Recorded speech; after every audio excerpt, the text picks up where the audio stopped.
good, people, and welcome to the Triple Threat Podcast. I am DJ Shockley, and joining me on the other side of the mic is my man. I call him Scotty D, but he calls himself Scott Davis. Scott, how you doing, brother? What's up, everybody? Oh, he's I changing get a little bass in my voice this week. Change his voice every week. Clown Y'all me. gotta let him know about that. Yeah, I know your buddies clown you all the time about all kind of stuff, so that's I like to hear that. A lot going on in the world, man. A lot going on in the sports world. Before we get to any of that, I want to talk about my guy, Inky Johnson, who's going to join the show today. My man Inky is a motivational speaker. He goes all around the country, and I don't want to give away too much of his story, but he has a fantastic story of overcoming obstacles and getting through some adversity. So can't wait till you guys hear me get my man Inky on here, and he can put some knowledge on everybody. But looking forward to talking to him later. It's going to be fun. But let's jump into some of the things that's going on in sports, talk about some of the things that's going on in the world. Better yet, I want to put a pause on that. I want to talk about something else first. My man Scotty D over here had a little something go on throughout this week. And Scotty D, won't you kind of explain what happened? Because I got a couple pictures this week. And at first I was like, bro, what happened to you? And then I was like, are you okay?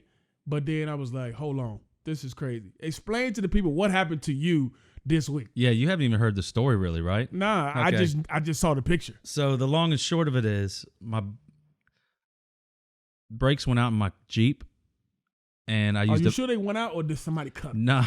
You sure? Maybe we need to ask my wife what's up. I don't know, but how much that insurance policy? went not much for me.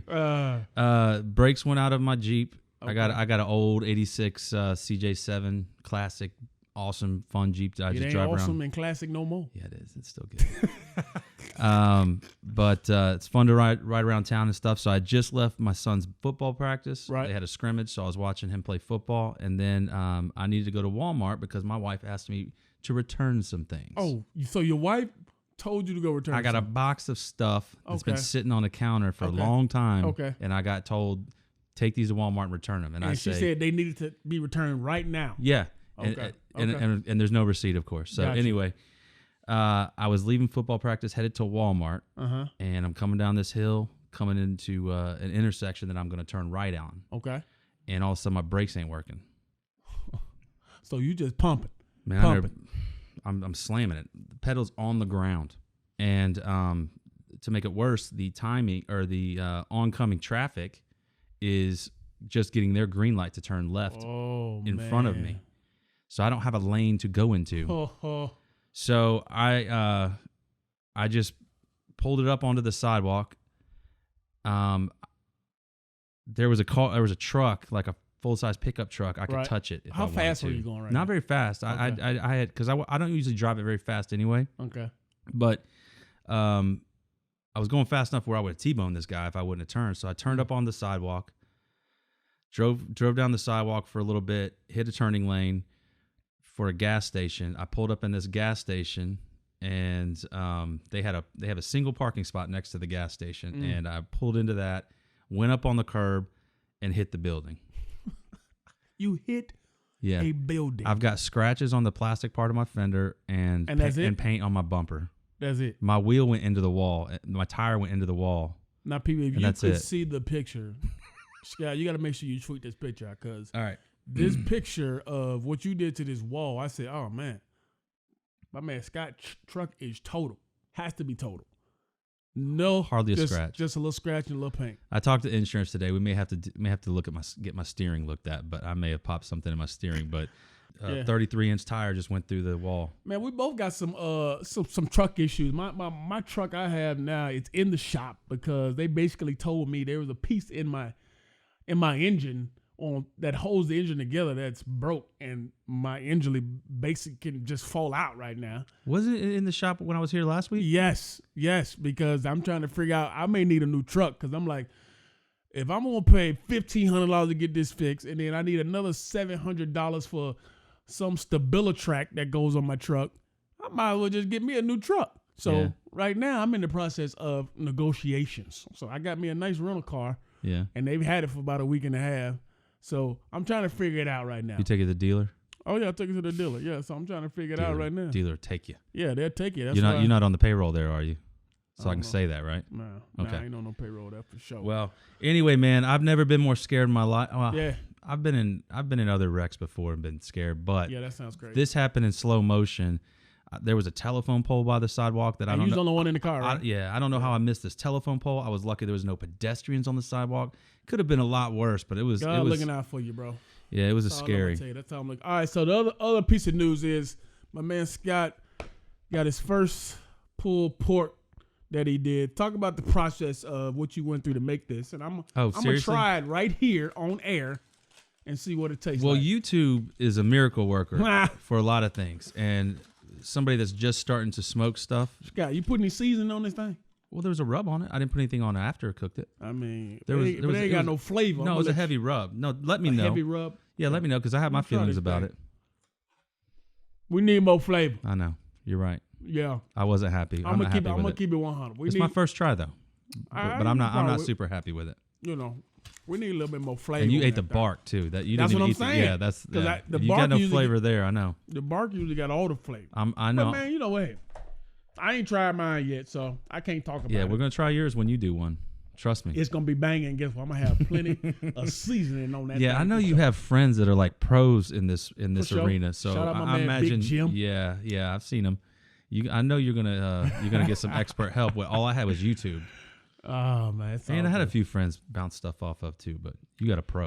All right, man. So you guys pray for Scott in his '86 truck that he ran into a wall, and hopefully all is good. Pray for him as well on getting his pulled pork together. You need to get that dialed in. A little bit more flavor, but hey, it's all good, man. You know, we all try. Jumping into the world, we talk about on the Triple Threat podcast that we're gonna talk sports, we're gonna talk culture, we're gonna talk a little bit of everything because that's what life is. It's a little bit of everything. It's not all just sports. And yesterday, a lot happened in the world of sports. The NBA, the WNBA.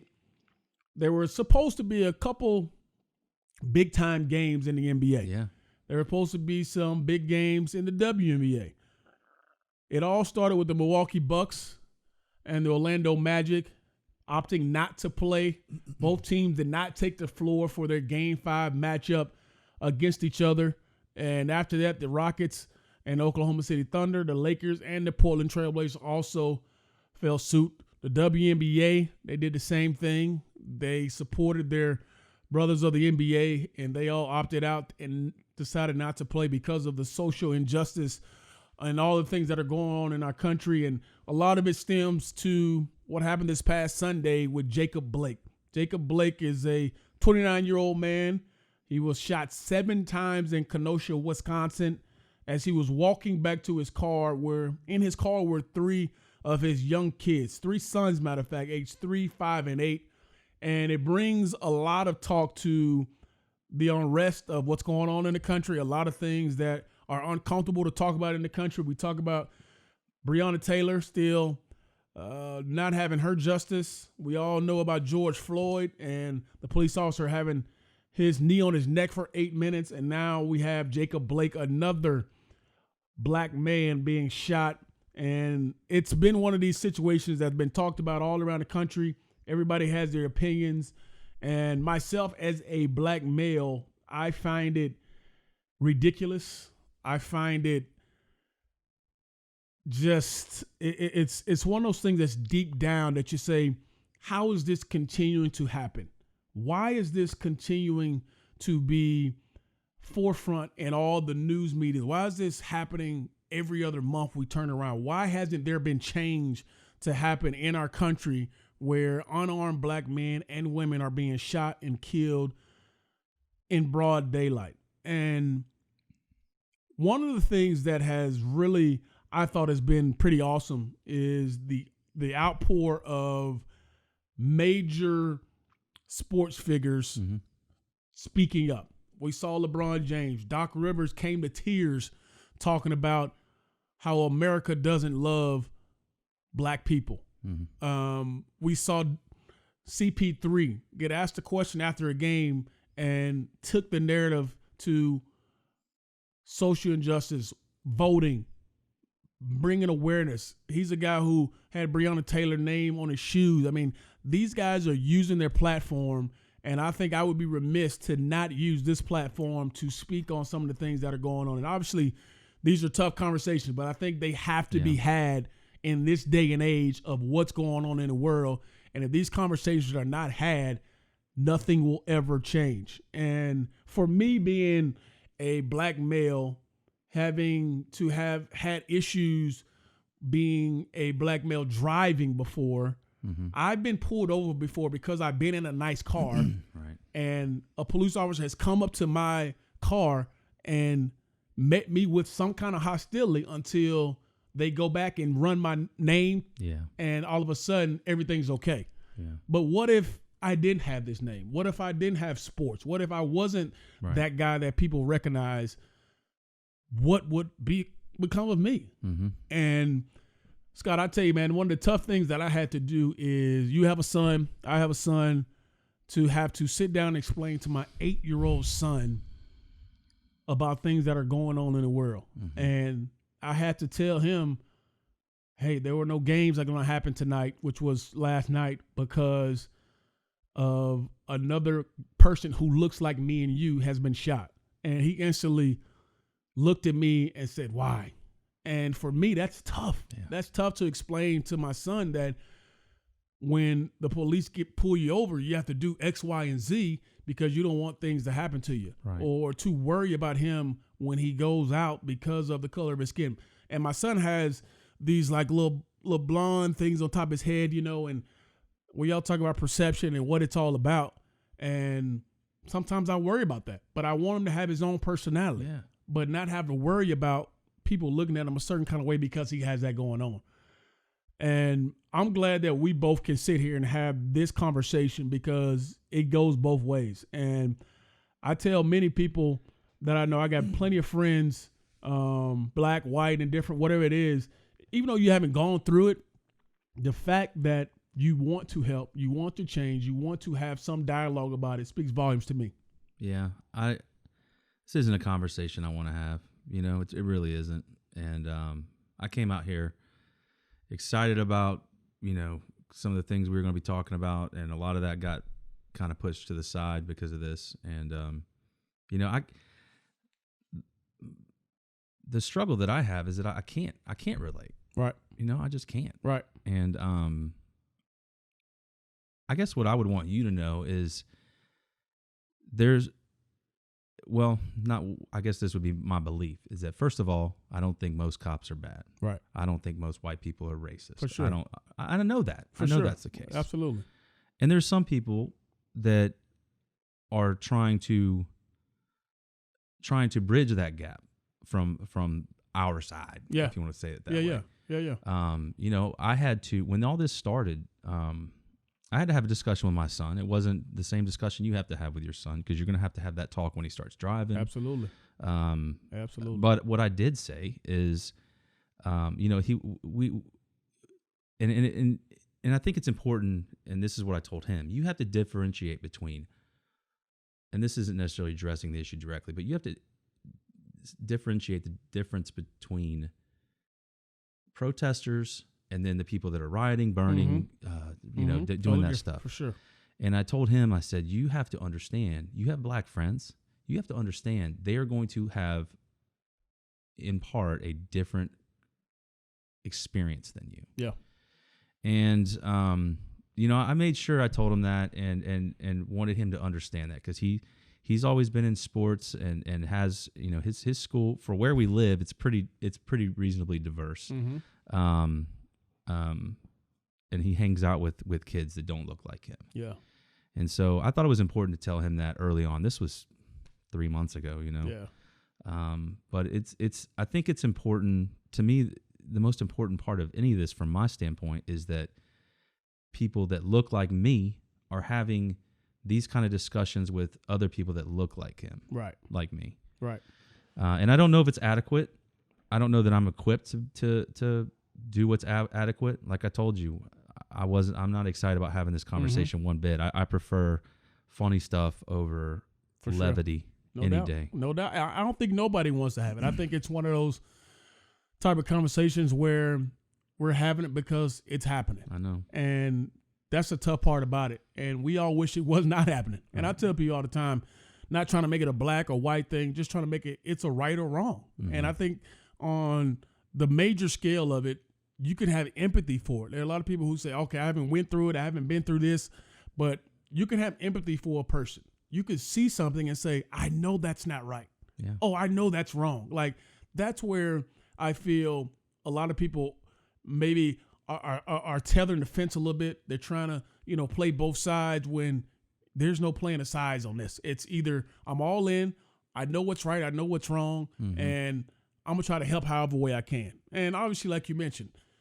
it's going to be tougher to explain it when you're not going through it, but I love the fact that you're willing to have the conversation. There are a lot of people who can wake up in the morning or wake up at night, go to sleep at night and not do anything and don't feel the void to say, hey, I can step in, I can make my voice known. So I'm glad that we're able to have this conversation. I'm glad we're able to have this platform to be able to speak our own truths and with no judgment and be able to, talk about some of the things that are going on in our country, because the things that are happening, you can't turn a blind eye to them. And as much as we love sports, as much as we want basketball, we want football, there are bigger issues in our country that needs to be settled. There are bigger issues that need to be accounted for.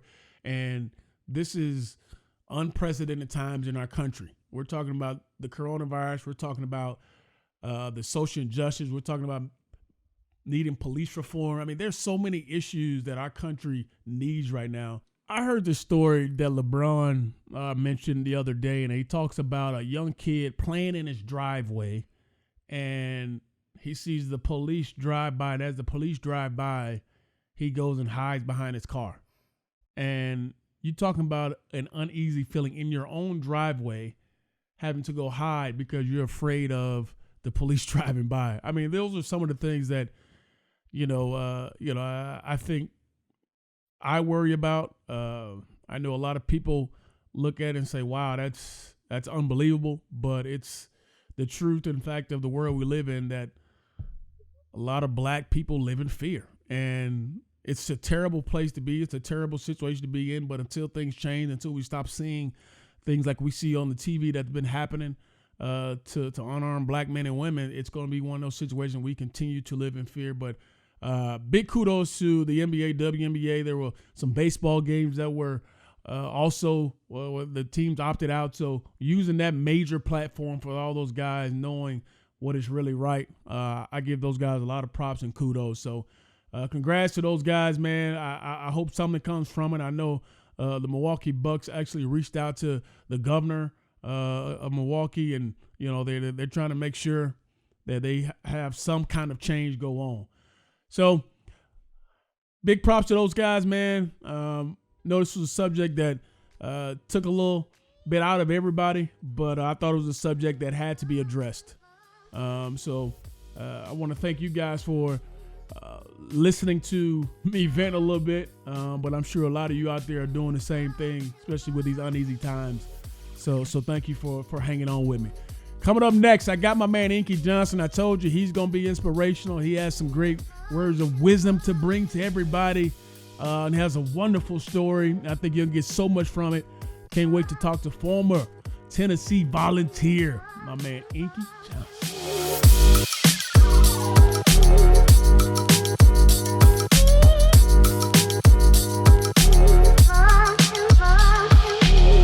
Now joining me on the Triple Threat podcast, good friend of mine, guy I've known for a long time, former UT Vol, and that's coming from me, a UT Vol, now known around the world for motivational speaking, my man Inky Johnson. Ink, how you doing, man? Appreciate you on the show, man. But first off, how you and the fam doing? We're great, man. We're great. I appreciate you, man. As always, it's an honor to be on. Most importantly, man, I appreciate your platform and what you're doing. Appreciate that, man. It's I've had the privilege to talk to a lot of different people, and when I've had to tell people that, hey, I'm getting a chance to talk to my man Inky tonight, who a lot of people know your story, a lot of people don't know your story, but a lot of people excited to hear some of the things you got to say. I want to, before we get into some of the particulars. I want to go back to early age inquiries, if I can say that. You got it. You got it. Young man from the East Side. East Side. That's right. Talk about growing up, man, family household, some of the things you had to go through at a young age. I know, you had to live in a house with 14 people. Talk about growing up and kind of how, you went through that process. Yeah, man. So as you said, man, born east side of Atlanta, Kirkwood to be exact, 2-bedroom home, 14 people. Mom had me at 16. And, nobody in my family had been to college. Most of them had dropped out in high school. Just a different environment. A lot of uncles going in and out of prison. And I saw everything under the sun. Very young, I got exposed to a lot. And it made me want to go and do something for my family. And I felt as if the vehicle was football. And so coming up, man, being exposed to a lot, it worked both ways, good and bad. I saw a lot of good examples in my coaches, teachers, and influences in the community, but I also saw a lot of negative examples. And I saw the collateral damage. And so as I got older, I think it made me a little bit more focused because I was exposed to so much at an early age. And it made me grateful, man, because coming up, sleeping on the floor, I was just grateful for every blessing that I did get, the older I got. You talk about some of the struggles you had to go through, obviously coming up. Obviously, we all know in life there are a lot of different struggles that we all go through each and every day. Talk about that vehicle of football, man. A lot of us who played that game know exactly what that means. But talk about a guy who was a 2-3-star guy out of Crim. What was that process like for you? And ultimately, how did you come to choose the University of Tennessee? DJ, man, a lot of people don't know this, man. Like, of course, I wasn't highly recruited. I always joke with people and say they gave me 2 stars, at the end because they felt bad for me. You know what I'm saying? But Rick was one of the first people to come see me, man. Rick, John Eason, and Rodney Gardner. You know what I'm saying? Because Gardner spoke at our high school banquet. And so Rick talked to my mom, but academically, I was messed up. You know what I'm saying? Because I just didn't know. Like, I didn't know about the clearinghouse. I'm coming out of Crim, and I'm just thinking I'm finna go D1. Yeah. But academically, I didn't know my core courses I had to have. And so when Rick and those guys came in, I came up on a visit to Georgia. My friend Thomas Brown at the time, man, of course, he's going to Georgia, TB, and when I came up there, Rick was like, man, you get your grades straight. We got you. And I don't think he thought I was going to make it, to be honest. And at the time, I didn't doubt him because it didn't look like I was going to make it because I didn't have my SAT, ACTs in order, nor did I pass, at the time, my Georgia high school graduation test. Right. So Georgia, you don't pass the Georgia high school graduation test, you ain't graduating. So it ain't about college. And I was telling him, like, man, I'm gonna do it, man. And Tennessee came in, and Fulmer was like, I believe in you. He was like, I'm going to see you in the summer. You're going to do what you got to do. And coming up in my life, the male figures that I gravitated to the most was cats that said pretty much, nah, you're going to do what you got to do. You're going to handle your business. Like cats that gave me that leeway and that trust. And I'm the type of cat, I'm real loyal. And so if somebody give me their trust and somebody give me their time, I want to do right by them. And so when he gave me that scholarship, it meant a lot to me, man, because I was the first one in my family to make it, but also coming out of Crim, that was big.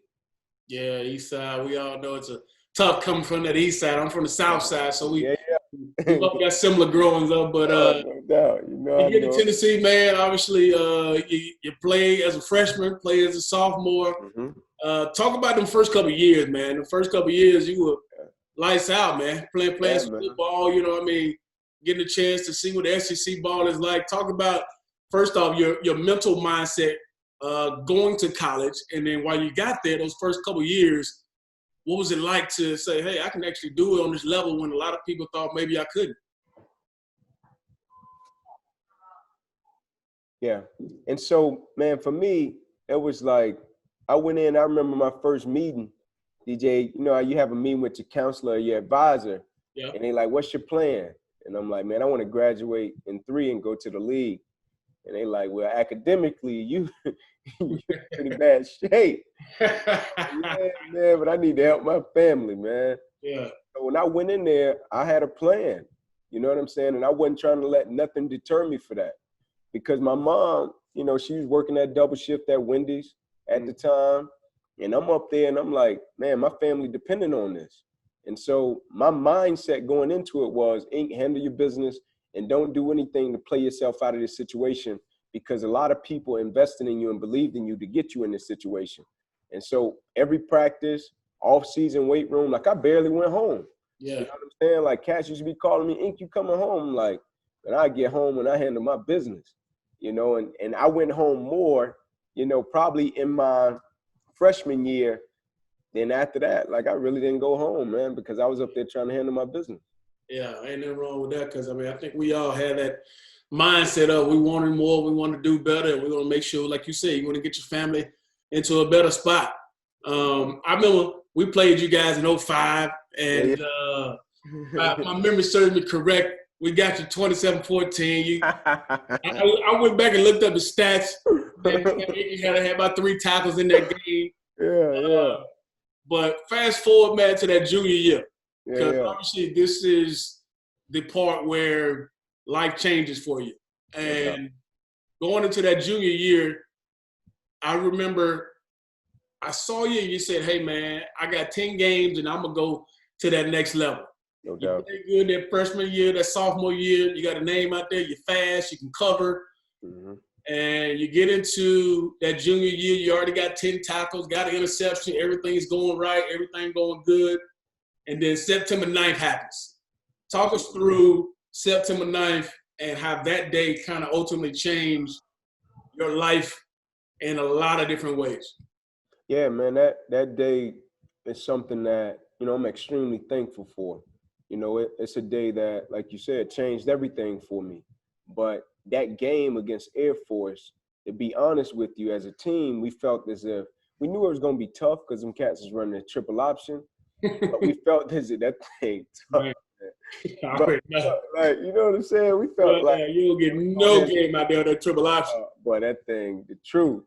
We felt like we had them though. We was like, man, we're handling these cats and get ready for Florida the next week.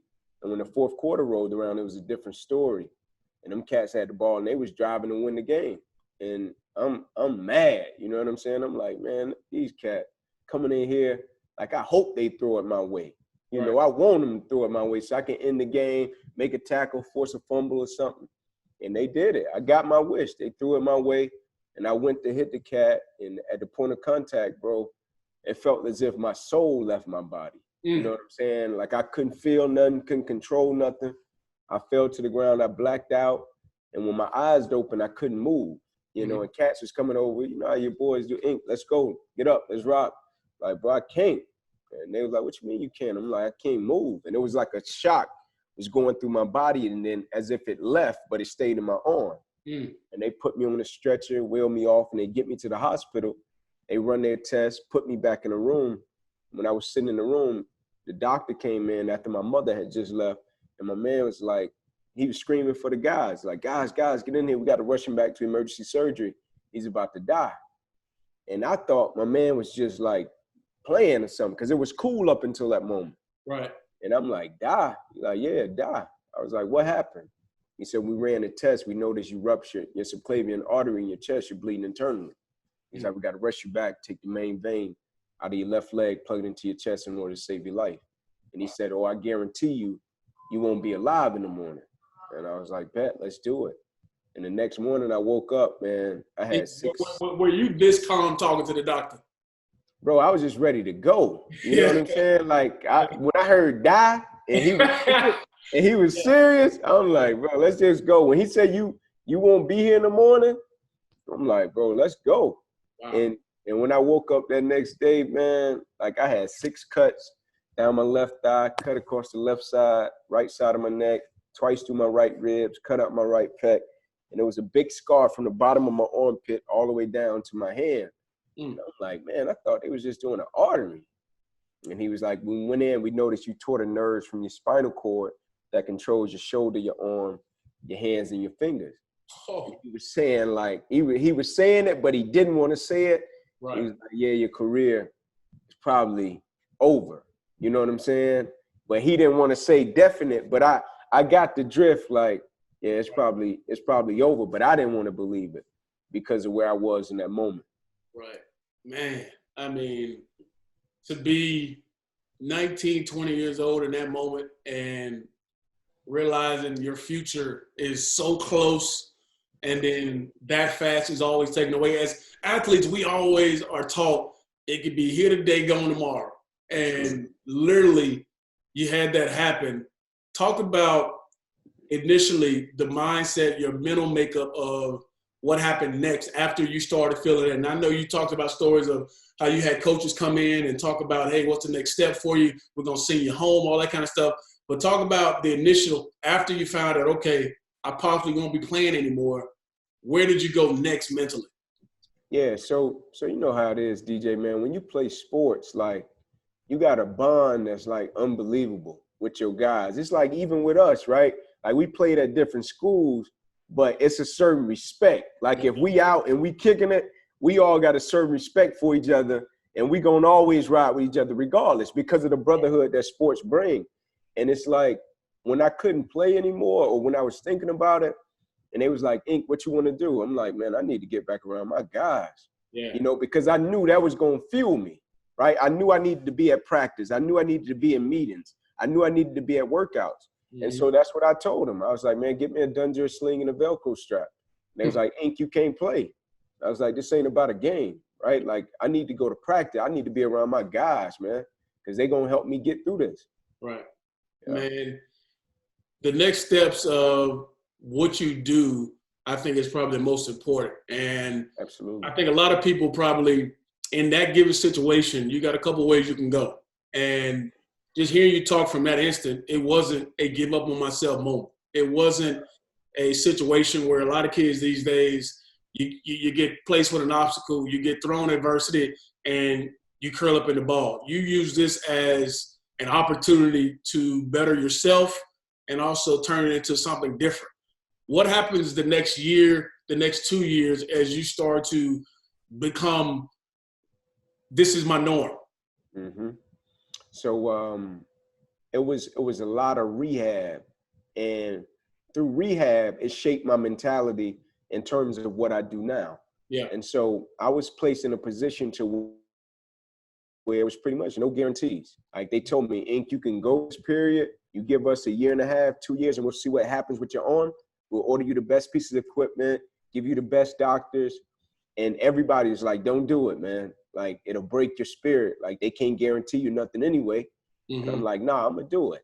Mm-hmm. And I did it, right? These guys would show up like every day, do all these exercises, get up off the table and be like, what y'all got for me? Y'all seeing anything? They're like, Ink, we're not seeing nothing. To the point to where one of my PTs started crying one day, bro, like in the room. Like, he was like, bro, we want it to work. Yeah. We wasn't seeing a device. My man saying, we want your arm to work, right? And I'm like, I know, man. But through that, I was still serving because I had this time. I wasn't playing. And so I would go out, Habitat for Humanity, anything I can do when I could serve. And when I would go, people would always be like, hey, man, what happened to your arm? And I would be like, oh, just a football injury, and try to like get them going about the business. They were like, no, what happened to your arm? Like, your arm looked different and smaller. And, you know what I'm saying? I'd be like, a football injury. They'd be like, well, what happened? And I'd tell them what happened. And before I knew it, bro, there'd be a crowd there. And then when I would be leaving, cats would be like, man, you need to speak. And I'm like, nah, I ain't trying to speak. Like, I don't want to do that. And I was just praying, man. And through that rehab and through serving, like I always tell people, it introduced me into my purpose and what I'm doing now, you know. What has been the most satisfying thing from that point in September to where you are now? The fact that now you get an opportunity where you thought pleasing thousands of fans was going to be your calling, to now where you're still pleasing thousands and millions of people by your word. I mean, talk about that feeling, that mentality that you feel when you get a chance to get in front of people and you're captivating the audience the same way you did when you between those lines. Oh man, like, bro, it's a level of peace that's hard to understand. Like, because, you know, as athletes, man, we're ambitious, we're driven, we're committed, we're dedicated. And when the game got taken away from me, I'm gonna be honest, man, I felt like a piece of me, like, got taken out of me, you know, because I was a competitor. I loved it. And more than anything, I was like, man, God, just give me something that's gonna replace that feeling, right? And what I do now is such a level of peace that comes with it. Like, it's confirmation that I'm doing what I was put on this earth to do. At one point, I thought it was football.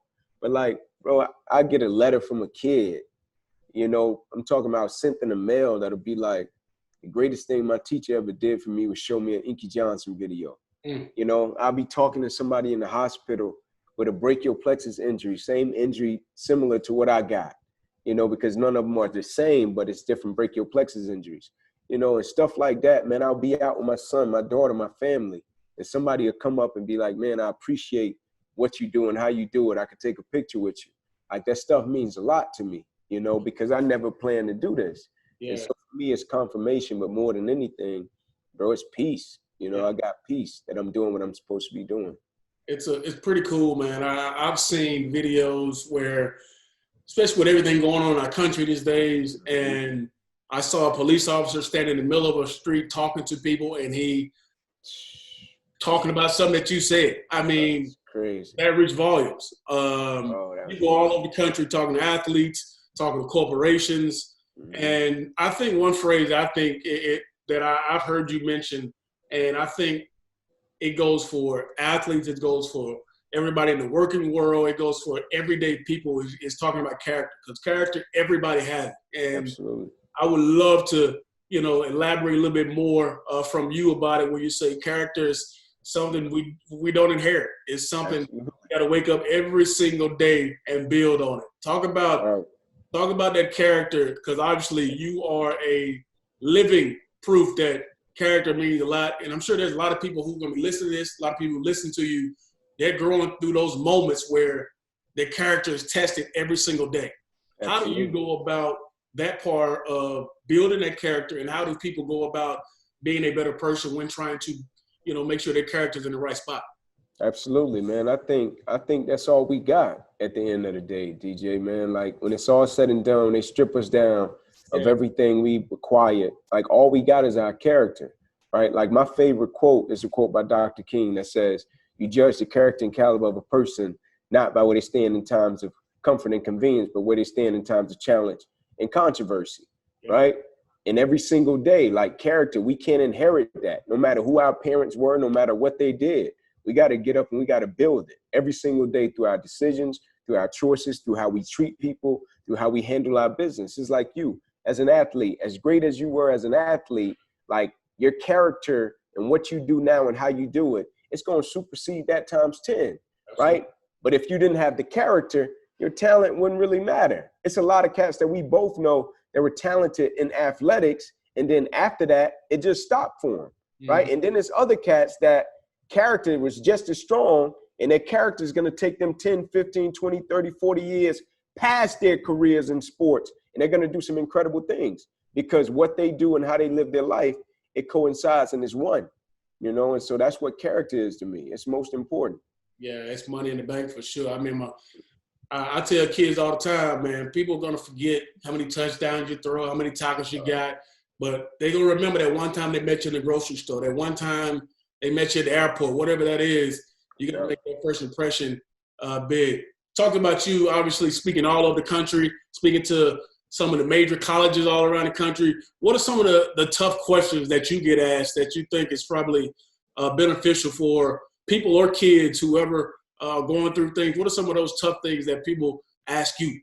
Yeah, man. So with all that's going on in the world right now, like with the social injustice, DJ, like, I was on the phone with a team, and a coach hit me up prior to, and he was like, Ink, like, I really need you to talk to the squad, man, and I want you to be real and raw with them about what's going on. And so I was like, can I be real with him? Like, and he was like, yeah. I was like, all right, because I'm going to be real when we start dialogue. And he was like, okay. And we get on the phone, and we talking, man, it's going well. And I roll into this piece and I'm talking, and one of his players asked a question, and my man was like, Ink, do you think we're witnessing the modern day Emmett Till? And I was like, man, I think so. But it sparked a dialogue, right? And everybody was giving their input. And at the end, I'm talking about, it was a beautiful dialogue. And at the end, the coach says, hey, fellas, I got a question. And I was like, what's up? And he was like, who is Emmett Till? And some of the players was like, Coach, you don't know Emmett Till? Other players was like, wait, man, this is a time to educate. You know what I'm saying? Right. And the coach said something that I felt was important. My man said, I could have sat aside and acted as if I knew what you guys are speaking about and talking about and played the game. He said, but I think that's part of what's wrong with the world and the country. People stand aside and they play the game because it's an uncomfortable situation. Right. And so for me to be able to be used as a vehicle to navigate some of these tough, uncomfortable situations and conversations, I think it's a beautiful thing, and I'm grateful for it, man. But also just touching the young men, you know, and making them understand that, bro, I'm a living example of one day you got the game and the next day your life is totally different, but you responded to it in the right way because of how you handle and went about your business on the day-to-day. Yeah, and I love it. I love it. I mean, that's the proof is in the pudding, man. You're getting people to conversate, getting people to talk about it is exactly that first step. I know a lot of people listening, a lot of people probably want to know, you know, when you were hurt, what did you do physically? Like we talked about mentally overcoming obstacles, but of course, this had a lot to do. You lose, you know, your entire right arm. It's paralyzed. You can't do anything with it.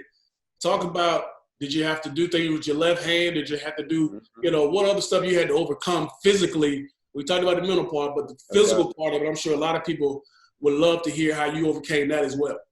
Yeah, that was tough, man, because you know, I was right hand dominant, and then I had to learn how to write with my left hand. You know, trying to tie my shoes with my left hand. Right. Still ain't got that joint, but it's all good. It's all good. You know, but man, like with my background of being an athlete, I took it all as a challenge, you know, and it was all good. But, you know, early on, it was tough, man.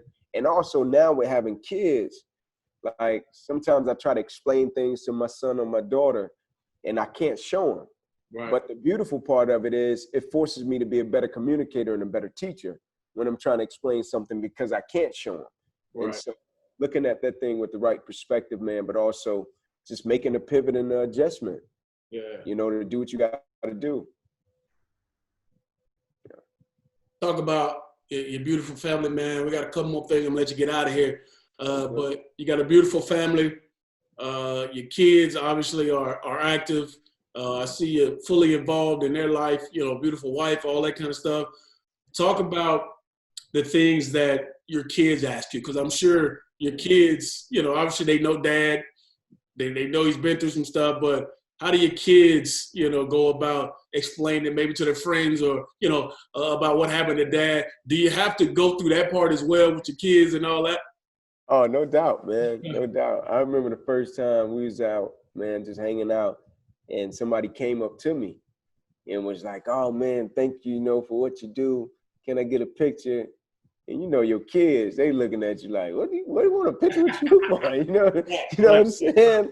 Like, what's that about? And I started telling them because of my arm, you know?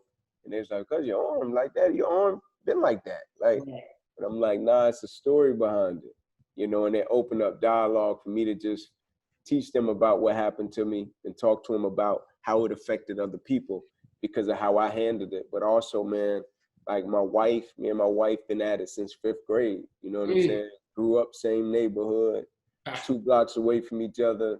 You know, so it's a blessing, man. It's a blessing. That family, man. I think I'm able to do what I do and how I do it because of my family. Yeah, you know? Man. I mean, dang, that's all. I mean, I thought I had you beat, man. I always, I've been with my wife since high school. I thought I had it for a long time. Hey, y'all there, no doubt. Last thing I got for you, man. Obviously, if anybody looks you up, they see how dynamic of a speaker you are.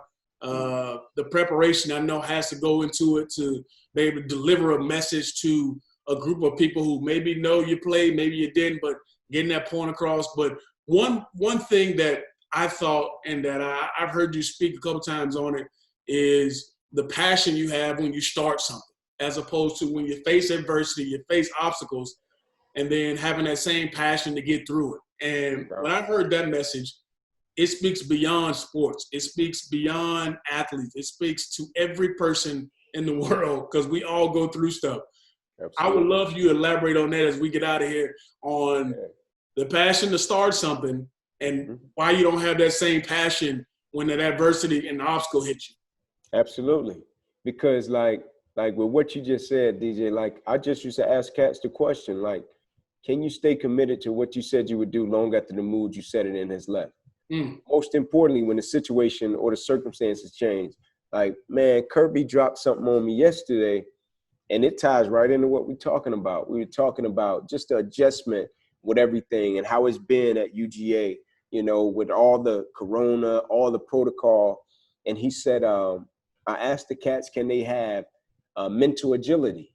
And I was like, I like that. I was like, break it down to me. And he was like, basically, you know, like when a cat starts something and then they got to make a pivot or they got to change, right? Or they get in the midst of it and something is happening or something is going wrong, right? Can you have mental agility?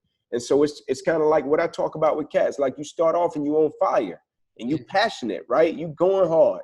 But when you don't get what you want, can you still keep that passion? When it doesn't go the way you want it to go, can you still keep that passion? Because at the end of the day, that's what makes us who we are, DJ, right? Like it ain't about what we do when everything go right. Yeah. It's about who we are when things go wrong. You know what I'm saying? I love that. I love that, man. You know what? I think a lot of people who get a chance to listen to you, a lot of people who get a chance to hear this podcast will be enlightened. And I appreciate you for being a real brother. I appreciate you for the things you do in the community. I appreciate the things that you do around the country and educating our youth, but most importantly, using your platform, man. So I know people are going to get a lot from listening to my man, Inky Johnson, UT Ball's finest. But more than anything, man, I appreciate you being a good brother and a good friend, man. Oh, man, likewise, bro. I appreciate your heart. And you know it's nothing but respect, man, and love, bro. Thank you. Appreciate you, man. Appreciate you joining the Triple Threat Podcast, bro. We'll catch you later, man, but stay safe, man, and keep the family good, man. My dog. I got you, bro. Man, I can't thank Inky Johnson enough for coming on to the Triple Threat Podcast today, spilling his heart, telling us some of those good facts, some of those good gems that he put on a lot of people. So, Inky, appreciate you, man. Love the work. Enjoy it. And I want to thank everybody for joining me on the Triple Threat Podcast today. It's been fun. Hope you guys continue to subscribe. Hope you guys continue to share and also retweet the Triple Threat Podcast. We look forward to talking and listening every single week to all you guys. We'll see you guys next week. For my man Scotty D, I'm DJ Shockley. Deuces.